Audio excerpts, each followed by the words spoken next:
Представь, что ты едешь в Турцию. Анталия, курортный город. Ты садишься в кафе у моря. Не в туристическом месте, а в обычном, где едят местные. Заказываешь кебаб с лепешкой и чай. Приносят счет 250 турецких лир. Это примерно 3500 тенге. За одного человека. За кебаб и чай.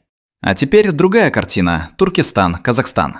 Ты заходишь в обычное кафе на главной улице. Заказываешь лагман, наваристый бульон, тянутая лапша, мясо, овощи, свежая зелень, огромная порция. Плюс самса, горячая, только из тандыра, с бараниной. Плюс чай с молоком. Итого 1200 тенге. За все это. За одного. 3500 против 1200. Это не скидка. Это другая страна с другой едой и другой ценой. Сегодня 6 казахстанских городов. В каждом своя еда, своя история и своя цена. И в каждом один и тот же вопрос. Почему ты до сих пор платишь за Турцию то, что здесь стоит в 3 раза дешевле? Ты ездишь в Турцию за едой. Казахстанцы туда едут, платят, едят, возвращаются. Но вот что интересно. По данным Бюро национальной статистики за 2025 год, средний казахстанец тратит на посещение кафе и ресторанов 8100 тенге в месяц. Это немного. Это один обед в турецком кафе у моря. Один. Значит, большинство людей, которые смотрят это видео, едят не в дорогих ресторанах. Они едят в обычных столовых, кафе, лагманных. Там, где суп стоит 500 тенге, а полный обед 1500. И именно про эти места мы сегодня говорим. Не про рестораны со скатертями. Про настоящую казахстанскую еду, которую ты, возможно, никогда не пробовал. Или пробовал, но не знал, что это дешевле и вкуснее того, зачем люди летят в Анталию. Поехали. Город первый – Туркестан. Самая дешевая еда в стране и 1000 лет истории в каждом блюде. Туркестан – это город, которому 1500 лет. Здесь стоит мавзолей Хаджи Ахмеда Яссауи. Его строил Тимур в конце 14 века. Здесь хоронили казахских ханов. Здесь собирался Курултай, который спас казахский народ от джунгарского нашествия. И здесь самый дешевый комплексный обед в Казахстане от 1200 тенге. Это официальные данные сравнительного анализа цен по городам страны за сентябрь 2025 года. 1200 тенге – это $2, меньше $2 за полный обед. Что входит в этот обед? Лагман – это блюдо, которое пришло в Казахстан вместе с уйгурами и думганами, народами, которые живут на юге страны уже несколько веков. Тянутая лапша – вручную, не из пакета. Говядина или баранина, болгарский перец, помидоры, лук, чеснок, специи. Бульон, насыщенный до такой степени, что он сам по себе уже блюдо. Сверху кинза и острая паста. Плов. В Туркестане его делают иначе, чем в Алматы. Больше мяса. Больше жира. Рис рассыпчатый, каждое зерно отдельно. Сушеный урюк дает легкую кислинку. Это не узбекский плов и не российский. Это южно-казахстанский, и он отличается. Самса. Горячая, из тандыра, с бараниной и курдючным жиром. Тесто тонкое снаружи и пропитанное мясным соком внутри. В Туркестане самсу пекут прямо на улице. Ты видишь, как ее достают, берешь руками и ешь стоя. Это не фастфуд. Это еда, которой 1000 лет. Теперь сравнение. В Стамбуле за $2 ты купишь стакан чая у уличного торговца. Может быть симит, это бублик с кунжутом. Это все. В Туркестане за те же $2 суп, второе блюдо и чай. Но у Туркестана есть еще одна особенность, которую не увидишь в меню. Здесь едят у мавзолея. Буквально, кафе стоят в 100 метрах от одного из главных архитектурных памятников Центральной Азии. Ты ешь лагман и смотришь на здание, которое строили 6 веков назад. Такого в Анталии нет. Там у моря – да, у 600-летнего мавзолея – нет. А теперь перемещаемся на запад страны. Туда, где еда дешевая по другой причине, и где есть блюдо, которого нет нигде в Турции вообще. Город второй – Уральск. Самый дешевый бишбармак в стране и граница Европы под ногами. Уральск – это город, который стоит на реке Урал. Та самая граница между Европой и Азией. В части старого города ты буквально стоишь в Европе. Географически, это не метафора. И здесь самый дешевый бишбармак в Казахстане. По данным inbusiness.kz за март 2025 года, индекс бишбармака в Уральске составляет 5393 тенге на домашнее приготовление. Это самый низкий показатель среди всех крупных городов страны. В Астане 7301, в Алматы 7190. Разница почти 2000 тенге. В кафе Уральска бишбармак стоит в районе от 2500 до 3000 тенге за порцию. Теперь про само блюдо, потому что многие слышали название, но не знают, что это такое на самом деле. Бишбармак переводится как 5 пальцев, потому что едят руками. Это блюдо кочевников, тех, кто не сидел за столом с вилками, а ел во время пути, у костра, после охоты. Основа – конина или баранина. Мясо варят несколько часов в большом казане с луком и специями. Бульон становится таким насыщенным, что на поверхности плавает желтоватый жир. Потом в этот же бульон бросают широкие пласты теста, почти как домашняя паста, но толще и шире. Мясо разбирают на волокна, кладут на тесто, заливают тушеным луком в бульоне. Это одно блюдо, но в нем первое, второе и бульон одновременно. В Турции такого нет. Там есть кебаб, есть пилав, есть кофта. Хорошая еда, не спорю, но конина в наваристом бульоне с домашним тестом – это другая история. Это вкус степи. И вот еще что важно. В казахской традиции бешбармак – это не просто ужин. Когда к тебе приходит дорогой гость, ты делаешь бешбармак. Почетному гостю подают баранью голову. Он сам разделывает ее и раздает куски по старшинству. Уши молодым, чтобы были внимательны. Глаза тому, кто должен смотреть вперед. Это ритуал. За 2500 тенге в уральском кафе ты попадаешь в этот ритуал. За 3500 тенге в турецком кафе ты попадаешь в кебаб. Оба хорошие. Но только один из них ты больше нигде не попробуешь. Дальше на юг. Туда, где живет блюдо, которое в 1967 году признали лучшим в своем классе на лондонской бирже.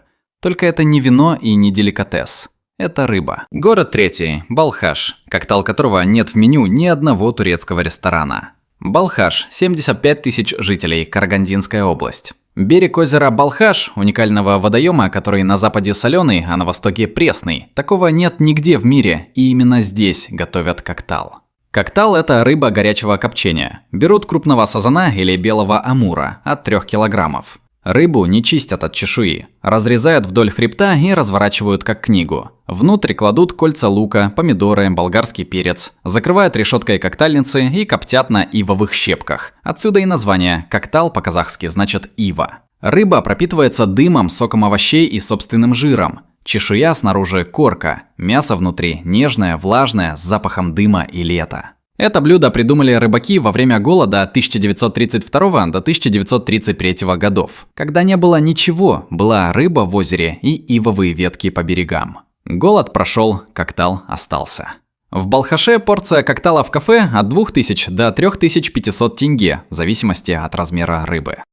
Это примерно столько же, сколько стакан свежевыжатого сока в курортном ресторане Анталия. В Турции коктейля нет, вообще, нигде. Это блюдо, которое существует только здесь, на берегах казахских озер и рек. И есть еще один момент про Балхаш, который важно понять. Само озеро – это часть обеда. Ты ешь рыбу, глядя на воду, откуда она пришла. Прозрачный Балхаш, белые скалы на горизонте, степь за спиной. Это не пляжный ресторан в Турции, где тебе привезли рыбу из холодильника неизвестно откуда. Это рыба из воды, которую ты видишь. И вот где цены становятся совсем интересными. Следующий город. Там, где самая концентрация уличной еды на квадратный метр во всем Казахстане. Город четвертый. Шымкент. Самый дешевый уличный стол в стране. Шымкент – третий мегаполис Казахстана, 1,2 миллиона человек. Южный город. Горячий, шумный, пряный. Здесь едят на улице. Это не просто культура, это образ жизни. По данным Бюро национальной статистики, средние расходы жителей Шымкента на кафе и рестораны в первом квартале 2025 года составили меньше среднего по стране. При этом город один из крупнейших. Это значит, что еда здесь дешевле, чем в Астане и Алматы, при большем разнообразии. Комплексный обед в шымкентской столовой от 1200 тенге. Те же данные, что и Туркестан, но в Шымкенте выбор больше. Что здесь едят? Манты. Казахские манты – это не грузинские хинкали и не русские пельмени. Они крупнее, тесто тоньше, внутри рубленая баранина с курдючным жиром и луком. Готовятся на пару в мантышнице, специальной кастрюле с решетчатыми полками. Подают со сметаной или томатным соусом. 1 штука размером с кулак, 5 штук – полный обед. Лагман здесь его делают иначе, чем на севере. Больше помидоров, больше острого перца, меньше бульона, скорее густое жаркое с лапшой. Уйгурский стиль. Это потому, что на юге Казахстана живут уйгуры, народ, пришедший из Синьцзяна и принесший с собой свою кухню. Баурсаки. Это жареные во фритюре шарики из дрожжевого теста. Золотистые снаружи, пустые и горячие внутри. Подают к чаю, иногда к супу, иногда просто так. В Шымкенте баурсаки жарят прямо на улице в больших казанах с маслом. Запах на весь квартал. Цены в Шымкенте. Манты – 6 штук за от 800 до 900 тенге. Лагман – порция за от 900 до 1200 тенге. Баурсаки – 10 штук за 300 тенге. Теперь Турция. Манты там тоже есть, турецкие манты. Это маленькие пельмени размером с ноготь со сметаной и томатным соусом. Порция от 150 до 200 лир. Это от 2100 до 2800 тенге. В Шымкенте казахские манты 800 тенге. Они в 3 раза больше турецких и в 3 раза дешевле. Но дальше в Алматы. Потому что там есть одна вещь, которая не укладывается ни в какое сравнение с Турцией. Город 5 – Алматы. Корейская кухня дешевле, чем в Сеуле, и казахская дешевле, чем в Шымкенте. Алматы – это отдельная история. Не потому, что там самая вкусная казахская еда, а потому, что там самое невероятное сочетание кухонь по минимальным ценам. В Алматы живут казахи, русские, уйгуры, корейцы, думгане, узбеки, таджики, армяне. Каждый народ принес свою кухню, и все эти кухни в одном городе, в одном ценовом диапазоне. Бизнес-ланч в Алматы от 1200 до 1800 тенге, по данным almaty.tv за сентябрь 2025 года. Суп второе, компот или чай. Но это не главное. В Алматы лучшие корейские кафе за пределами Кореи. Это не преувеличение. Корейцы жили в Казахстане с 1937 года. Их депортировали с Дальнего Востока при Сталине. Они остались. Они принесли кимчи, бибимпап, токпокки, сундубу-чиге. Несколько поколений, и эта кухня стала частью Алматы. В корейских кафе Алматы мисочки с закусками, которые приносят бесплатно к основному блюду. Как в Сеуле. Только суп стоит 1500 тенге, а не 6000. Думганская кухня. Думгане – это китайские мусульмане, которые бежали в Казахстан в 19 веке. Их кухня – это китайская техника с халяльным мясом. Ашлянфу – холодная лапша в уксусном соусе с острой пастой и яйцом. Летом главное блюдо, стоит от 600 до 800 тенге. Уйгурские лагманные, в Алматы их десятки. Ручная тянутая лапша. Повар крутит ее в воздухе, пока она не становится тонкой, как веревка. Это шоу и еда одновременно. Порция от 1000 до 1500 тенге. И казахская кухня. В Алматы ее подают в ресторанах с видом на горы Заилийского Алатау. Снег на вершинах, бешбармак на столе, кумыс в пиале. Кумыс – это кобылье молоко, ферментированное, слегка газированное, кисловатое. В нем содержатся аминокислоты, витамины группы В, витамин С. Кочевники пили его в походах, он питал и не портился. Сейчас его делают на фермах. В Алматы продают в стеклянных бутылках, как молоко в магазине. Стакан от 300 до 400 тенге. В Турции кумыса нет. Вообще. Это напиток, который существует только в степной части Евразии, Монголия. Казахстан, Киргизия, Башкирия – нигде больше. По данным сервиса Numbeo, Алматы занимает одно из первых мест в СНГ по соотношению качества еды к цене. Обед из 3 блюд на двоих в ресторане средней категории 13 500 тенге. В Турции тот же обед 17 500 тенге минимум. Но самое интересное дальше. В следующем городе есть блюдо, которое в Казахстане считают просто едой, а в мире – деликатесом, за который в правильном месте платят очень серьезные деньги. Город 6 – Кызылорда. Конина, которую не подают в Европе, и рис, который едят с рождения. Кызылорда – 400 тысяч жителей, юг Казахстана. Крупнейший производитель риса в стране. Здесь рис выращивают в дельте Сырдарьи. Плоские поля, вода по колено, белые цапли. И здесь самый дешевый бешбармак по индексу inbusiness.kz. Кызылорда на втором месте после Уральска. 5678 тенге на домашнее приготовление. Но главное не это. В Кызылорде – козы. Это конская колбаса. Звучит странно, если ты вырос не в Казахстане. Но послушай, что это такое на самом деле. Козы делают из реберной части лошади. Берут цельный кусок мяса с жиром. Не фарш, не субпродукты, а именно мясо с ребер. Добавляют соль, перец, чеснок. Набивают в кишку, варят или коптят. Жир у конины особенный. Он не такой, как говяжий или бараний. Он тает при температуре тела. Поэтому козы не оставляет ощущения жирности во рту. Он просто тает. В Казахстане козы – это праздничная еда. Ее подают на свадьбах, на наурыз, на больших семейных застольях. Нарезают тонкими кружочками. Едят холодные, как закуску перед бешбармаком. По цене козы в кафе Кызылорды стоят от 1500 до 2000 тенге за порцию. Теперь интересный факт. Конина в мире – деликатес. В Японии конину подают в премиальных ресторанах. Она называется басаши и стоит дорого. В Италии тоже деликатес, в Бельгии, во Франции. В Казахстане это обычная еда, которую мама делает дома, за 2000 тенге в обычном кафе. И еще одно. Кызылорда – это рис. Местный рис короткозернистый, крахмалистый, он клеится. Из него делают плов по-кызылордински, немного другой, чем туркестанский. Больше чеснока, больше воды, рис мягче. Бизнес-ланч в Кызылорде от 2000 до 3000 тенге, по данным almaty.tv. Дороже, чем в Туркестане, но все равно дешевле турецкого кебаба. А теперь главное. Итого, ты платишь за Турцию, а МОК за это.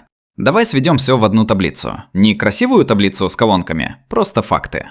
Обед в турецком кафе для местных 3500 тенге на человека. Это минимум, это кебаб и чай. В Туркестане 1200 тенге, лагман, самса, чай. В Уральске бешбармак за от 2500 до 3000 тенге. Конина, домашнее тесто, бульон – это целый ритуал. В Балхаше коктал за от 2000 до 3500 тенге. Рыба, которой нет нигде, кроме Казахстана. В Шымкенте казахские манты 6 штук за 800 тенге, лагман за 1000.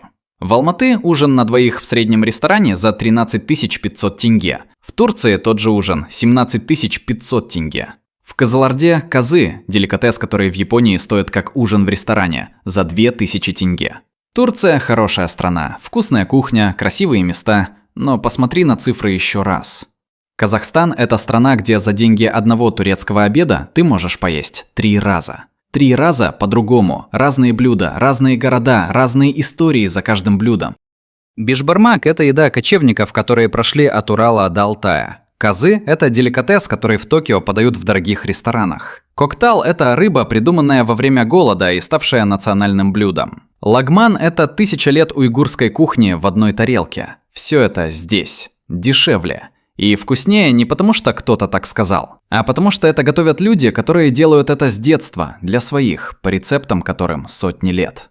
Турция раскручена. О ней снимают ролики, ее рекомендуют блогеры. Казахстанская еда – нет. О ней почти никто не говорит. Это видео один из первых. Если этот ролик показал тебе Казахстан, который ты не видел, подписывайся, следующий будет не легче.